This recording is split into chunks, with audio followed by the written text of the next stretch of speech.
একদিন একটি মা হাতি একটি বাচ্চা হাতির জন্ম দেয়। কিন্তু বাচ্চা হাতিটির কানটি সাধারণ হাতিদের মতো ছিল না। তার কানটি ছিল অনেক বড় বড়। সার্কাসের মালিক তার সার্কাসের নাম খারাপ হবে বলে বাচ্চা হাতিটিকে একটি ড্রামের ভিতর লুকিয়ে রাখে। তখন মা হাতিটি বাচ্চা হাতিকে লুকিয়ে রাখার জন্য তাকে অনেক দূরে ছুঁড়ে ফেলে দেয়। বাচ্চা হাতির মাকে অনেক দূরে বিক্রি করে দেওয়া হয়। সে তার জন্য অনেক মন খারাপ করে। বাচ্চা হাতিটির একটি অভিজ্ঞতা ছিল, সে তার বড় কানের সাহায্যে উঁচুতে উঠতে পারত। বাচ্চা হাতিটির নামটি ছিল ডাম্বো।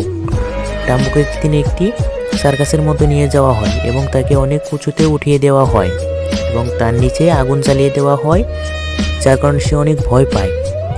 তখন একটি বাচ্চা মেয়ে হাতিটির কাছে যায় এবং হাতিটিকে একটি বুদ্ধি দেয়, যে বুদ্ধির কারণে সে উঁচুতে উড়ে যায় তার কানের সাহায্যে এবং দর্শকদের অনেক আনন্দ দেয় এবং তার নাম চারিদিকে ছড়িয়ে পড়ে।